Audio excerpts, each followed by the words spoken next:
часть идеологии состоит в том, что для нормальной империи необходима единая политическая нация, в которой вся себя будет осознавать не россиянами, а русскими.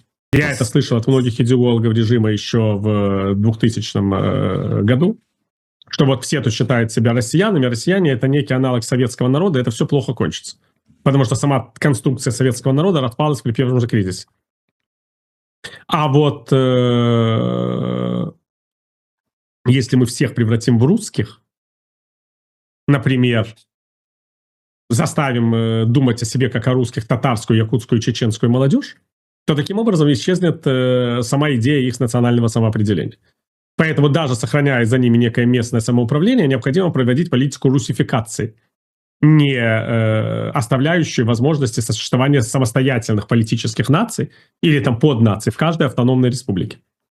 И я вам должен сказать, что политика русификации народа в России за эти 25 лет набрала масштабов, которые даже нельзя сравнить с политикой русификации в РСФСР. Я не знаю, видели ли вы, что в свое время эстонское правительство финансировало издание книг поэтов финно-угорских народов Российской Федерации в переводе на родном языке, в переводе там на эстонский, русский и финский. Да? А в самой России эти писатели вообще не находили никакого места себе. Путин лично настоял на отмене обязательного преподавания языков народа в России в национальных школах республик Российской Федерации.